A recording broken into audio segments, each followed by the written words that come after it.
were talking. I'm Anna Livermore. There we go. I'm Anna Livermore, owner of VMora, where we help bring your fashion dreams to life.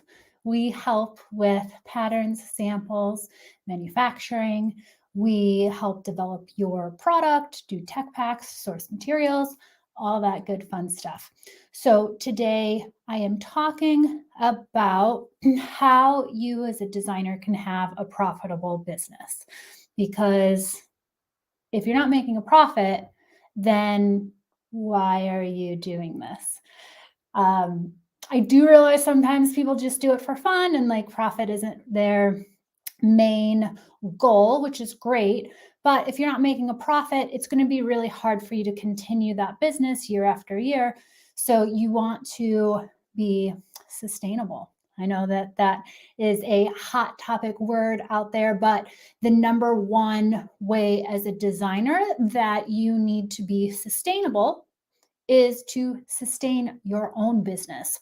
So even when it comes to bringing in sustainable fabrics, sustainable workforce and labor, all of this is really important. But what's most important is that you have a sustainable business, and that means maintaining a profit. So I am going to run us through a presentation that I have. It's going to be on my computer, so when I'm looking down, that's why.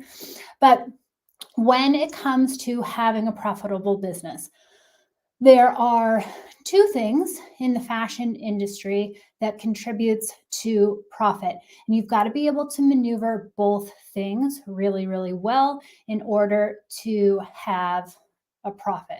So one is the creative mind, which if you're going into fashion design, not everyone has the creative mind. Some people are, they say, I just have a really good product idea. I'm not a designer. I'm not creative.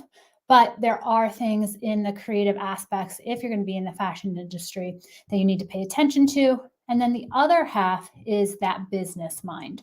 So you've got to be able to manage in both worlds, the creative world and the business world. So I'm going to run you through what's most important in both of those aspects that you need to think about and pay attention to, plan in order for you to have a fashionable, of course you want to be fashionable, a profitable fashion business. I'm going to go over the creative mind first.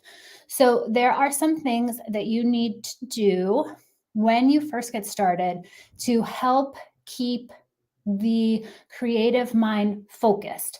The creative mind tends to be the one that's kind of like all over the place, the one that can be difficult to streamline and keep moving forward because we get distracted easily, or we come up with new ideas, or we want new fabrics, or, I always tell designers, by the time you launch your collection, you will be tired of it. It is going to become stale for you because you're going to be in it every single day for 6 months at least before it hits market. So you have to just keep in mind that it is fresh to your customers. Even though you've seen it every single day for months, they have not. So, you don't want to get sidetracked by like throwing in new ideas all the time. So part of the ways, and the writing on this is really small, so I'm going to have to get in close, but part of the ways we do that is creating a mood board. Create a mood board in the beginning of your process, so that you can always go back to it to say, what was my original intention? Because as you're building a clothing line, any kind of clothing line, any kind of sewn product, you're going to talk to your mom, your best friend, your boyfriend's mom, like all of these people will have different opinions and they will want you to do different things. You can have one person be like, oh my gosh, you have to do plus size. Oh my gosh, I have the hardest time finding petite clothes. You've got to do petites. So being able to stay focused on what you intended to create when you stepped into this business is really important. So having that mood board in the beginning, having it somewhere visually. It can even be for you as you are building your collection and you find a fabric you really, really like. You can look at that mood board and say, does this fit into my original idea, or should this be something that I save for next season? So staying on course is so important for the new designer. Creating the mood board will help. You will have a million ideas, especially if you would say you're more of that creative mind over the business mind. It's going to be nonstop. And you're going to get bored of your own ideas before they launch to market. So just stay on track, stay focused, create that mood board in the beginning so that you have something to go back to remind you what your idea was and does it fit in with your aesthetic. You want to do your sketches. Now, not everyone can do sketches, and that's okay. You can hire a company like mine to sit. We do like, it's kind of like police sketching. Like we'll be sketching while you're talking and like showing you like, is this what you mean? Is this what you mean? Maybe you'll want the collar different, longer, higher, whatever that is. You don't necessarily have to do the sketches if that is not your forte, but you can hire someone to do it. You will need your ideas sketched out before you jump into anything, so you know what you're doing. You'll source your fabrics and your trims. We have a whole thing on fabrics. I think I did it 2 weeks ago. So you can go back and watch that video on any of the platforms. Actually, that one's not on LinkedIn. So on all the platforms but LinkedIn, you can watch that. But you'll want to source your fabrics, create your designs. You want to create your logo and your hang tags. All of the logo and your hang tags fit into your branding. So you'll want to think about your branding, which is different than your designs. Your branding is going to be your color palette for your website, your logos, the typeface. All of that goes into building your brand. And that is really important in the selling and creating profits. You'll then draft your patterns and your samples. Again, I started VMora as a pattern maker, so I stand by, yes, if you are a pattern maker, sample maker, fine. But what I do recommend is never make more than one garment, because once you make more than one garment, your time isn't being spent valuably. So you can have a seamstress, a sample sewer, a factory create your production, your size check run. A lot of the designers in that creative brain create through the patterns and the samples and drafting. So that's fine, but you don't want to spend time doing more than one, because you can have a sample sewer do that second sample for you. And while they're doing it, you can work on the business-minded things that we'll get to later in this presentation. But as an owner of the company, your time is most valuable growing the business, not being stuck behind a sewing machine or pattern maker. And I am the same. So being a pattern maker and sample maker is how I started VMora, but how I grew VMora was hiring pattern makers and sample makers that were actually better than me, so that I could do things like live events and be at trade shows and do talk to potential new clients. So that is your job as a business owner to do that. Now, if you really wanted to be a pattern maker, sample maker, and that's it, then you can do that for other designers. You can create your business through sewing samples for others. But if you're going to be a fashion designer, you can't be stuck behind a sewing machine. Like if you get an order for 14 garments for a boutique and then you have to sew all 14 garments, that's going to take you a long time. So only make one. You'll also want to think about your photo shoot and your lookbooks and your line sheets. So these come after the initial samples are complete and the production is being created. You'll want to do your photo shoots and think about the creative direction. Now, again, when I'm talking about the creative brain and the business brain, both of these Everything I'm talking about, you can delegate and hire somebody to do that can do it better than you.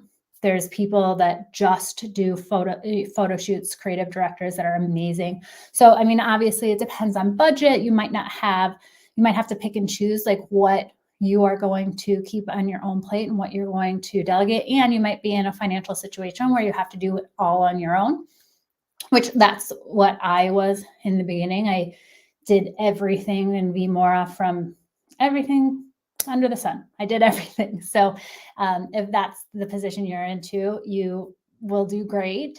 But have a list of like, when I am making money and making sales, this is going to be the first thing that I delegate.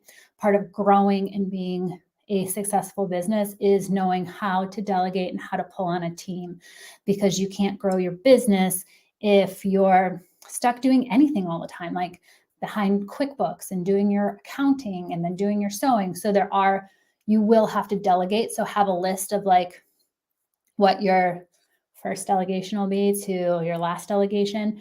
And as you're making money, you want to be pulling in those people. So thinking about your creative design for your photo shoots, and then also your lookbooks and your line sheets. Those will match back to that branding that we talked about in the color palette and the logos, all of that. So that's everything for what you have to focus on for the creative aspects of being a fashion designer, or having a clothing label, or having a sewn product. Because there are people that say like, I'm not a designer, I'm not creative, like that's not what I'm doing. I'm a business person and I had an idea. That's totally fine. But all of these aspects, whether you do them or somebody else does them for you, they need to be taken care of so that you can have a profitable business. Now, if you would like to have more of an explanation of any of these points, I do have this foolproof plan to kickstart your clothing line. You can buy this on our website, or you can buy it on Amazon, but it is there's 41 steps to production. They're all in here, what they are, how you do them, why they're important, lots of valuable links. So this goes into much more detail. But in a nutshell, those are kind of the process of what you need to focus on in the creative aspect of your launching. All right, so I'm just like skipping all of this. Business mind. I'm going to assume, I don't know, it's really like half and half. We get a lot of people that have that business mind that need help with the creative, and then vice versa. We have people that have the creative mind that need help with the business. So whatever you are, wherever you land, this will still be useful for you, because like I said, either you're doing it, somebody else is doing it, but if nobody is doing it, then there's an issue. So things you need to think about for your business mind is budget. And this one can be scary, but it is meant to be empowering. I will sit down with clients and do a budget before we even get started, so that you know you have enough money to see you through all the steps you're going to need to take. Because if you run out of money, it doesn't serve anyone. You're not able to get a return on the money that you've invested so far. And, you know, I don't want to say fail, because maybe you'll save money and you'll come back to it, hopefully. But having a planned budget is essential. And like I said, I do this with clients. I make it really easy. I give examples. I give you a template. We run you through it. And then, without fail, the designer will get a invoice for patterns for, I don't know, $9,000. And they have sticker shock, and they are like, oh my gosh. And they, have this like little moment, but then I can say, it's okay. Don't worry about it. We put that in on the budget sheet. I'll bring them back to the budget sheet and show them like, hey, it's here. We budgeted for this. You have the money for this. We financially planned for this. So then it removes that fear of paying that pattern fee or fabric fee or whatever it is, because you've actually planned your financial plan of like what you're going to spend on these things. Now it's not always perfect, because in the beginning you are making an estimate, which is like also a guess.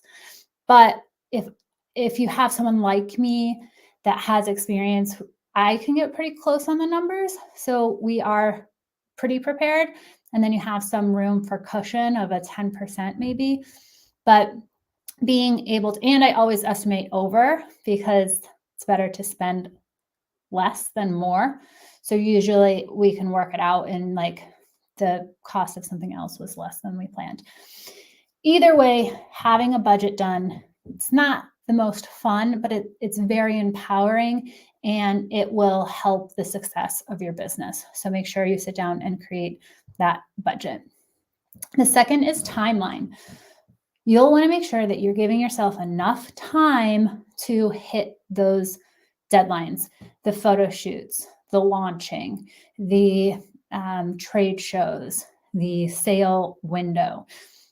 All of these things you have to work backwards from. And it's also very important that you involve the people that are going to make that timeline possible. So if you go to a factory and you say, hey, I need my production done by November 15th, can you help me? And it's October 11th, they probably are going to say no, because you just like made up a deadline. You have no idea how busy they are at the time, if they can fit your project on. So you do want to be realistic in setting that timeline so that you are set up that you can meet those goals comfortably. Develop a business plan. Now, I have a confession. I have never made a full-blown business plan for VMora. I've been in business since 2008, and I know that that is not the way a lot of people do business, but that is how I work. And it was, I had an employee come in and pressure me. I needed this business plan, and then like, finally, I was like, you know what? The way I do things works for me. And the way I do things is I have a short 1-page business plan, and maybe I'll do a live on that, but it's goal setting. So I set goals and I have things that I focus on. But as far as like making a rigid business plan, I've never done that. And I feel, had I done that, I would have sold myself short, because creating this goal sheet kind of just like put me in the right mindset. And I blew those goals out of the water, and I never would have put what I've accomplished onto that business plan, because I, like, beyond my wildest dreams, I had no idea that I would expand to New York, that I would get this big team, that I just didn't know. So for me, doing goals, staying focused works, but I also have never taken an investor. If you are going to be taking an investor, you will have to create that business plan. So I've helped clients create business plans and present those to investors. Even if it's family, you'll want to show them that you're serious, that you've thought out this process beginning to finish, and that if they invest some money, there's going to be a return, and you need to show them what that looks like. So yes, if you plan to be self-funded, I feel the 1-page business plan that I do is fine. It worked for me. But if you do plan to have investors, or even like a loan from the bank, it is a good idea to have that official business plan with all of the projected numbers and future goals and all of that stuff. So yeah, a business plan. You want to understand costing. You would be shocked to how many designers that you see on the outside. They're doing maybe your local fashion shows, they're selling at stores. You would say that they're successful. And then I would get into their numbers and see, like, your costing isn't correct. You're actually paying those stores to sell your garments. Why?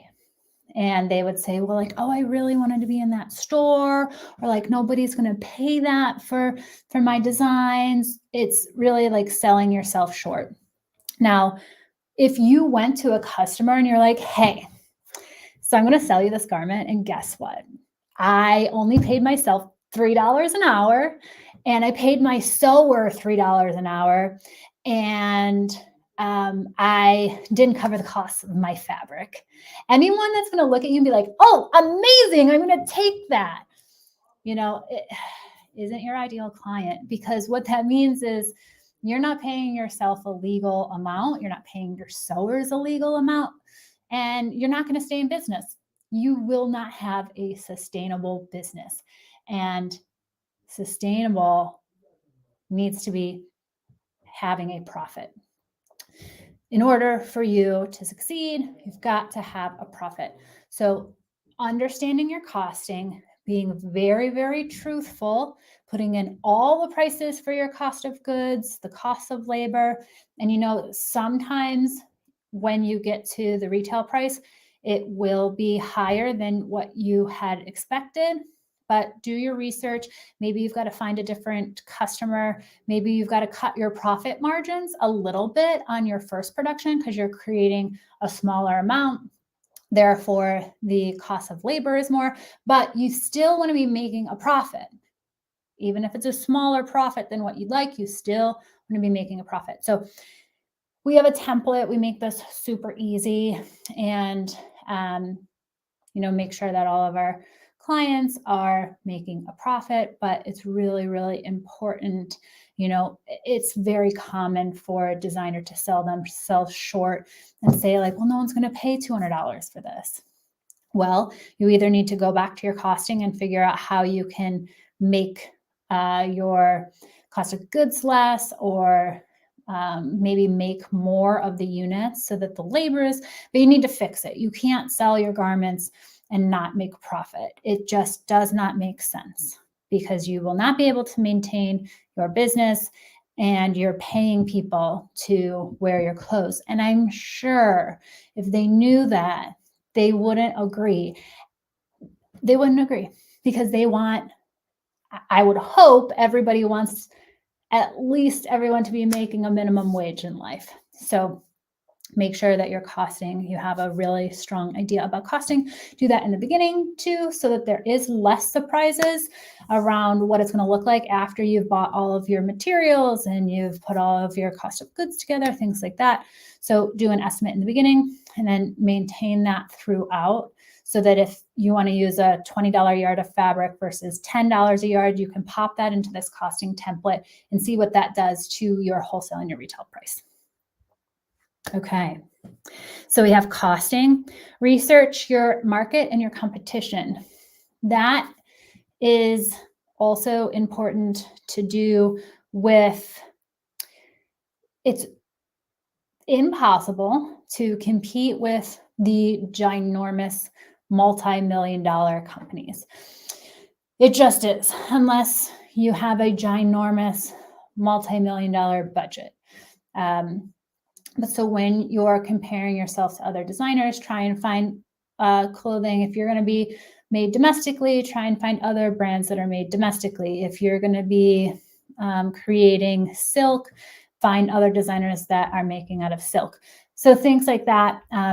Trying to find more independent designers, if that is where you're going to be placed in the industry, is important, because it's impossible to, like, if I have a client that says H&M is my competitor, it's not realistic. So know who your customer is, know your market, know your competitors really well. Okay, hiring experts to help with your blind spots. As experts like an accountant, lawyers to set up your LLC properly. I know a lot of my clients have used LegalZoom. Sometimes it works out, sometimes it doesn't. But there are certain things that hiring experts to come in and help with is worth it, because it saves you money in the long run. It might cost you more money up front, but in the long run, it will save you money and help you have a profitable business. You'll also want to have some sort of sales plan. Are you selling direct to customer? Are you selling on Instagram, online? Are you going to do trunk shows? But put something together on what you're going to do for sales. Okay, so that is what you want to do for business. I'm just going through my presentation to see if I forgot anything because I just like went off on my own. Costing. Yep. Yeah. So that's everything. So I will review for those of you that joined late or maybe spaced out halfway through. No big deal. So the creative mind and the business mind come together and they overlap and they make that profit. You need to be either skilled in doing all of these things or hire people where your blind spots are going to be to fill in those gaps. For the creative mind, you want to do your mood boards, sketch your ideas, source your fabric, create your logo, your hang tags, draft your patterns and your samples, prepare for your photo shoot, do your creative direction, have your mood board or your lookbooks and your line sheets prepared. So that's the creative aspect of the industry. The business mind, create a timeline and a budget, develop a business plan, even if it's a short goal sheet, understand your costing, research your competitors and your customers, hire expert help like attorneys, accountants, or someone like VMora or myself to help with things that you might need some guidance on, and then do your sales plan. So business mind, creative mind, think about all of these things, prepare for all of these things, and that's really where the profit will come into place. If you didn't create a budget or you don't have your branding done really well, like these things affect your bottom line. So take the time, do it right, hire people, get help. But having all of these things together will help you have a profitable business. And again, if you wanted to go through the steps of production in more detail, this book is on my website. It's also on Amazon, and it runs you through all 41 steps of production. So that's really useful. I also do 20-minute strategies. So if you have specific questions, I don't ever really get any questions, but if anyone does have a question, either on the lives, go ahead and write it in the comments. And no questions. All right. Well, thank you so much for joining. We'll see you next week. I haven't picked my topic yet. So if you have any ideas or things that you want me to share on, send it over and I'll be able to help. All right. Thanks. Have a good week.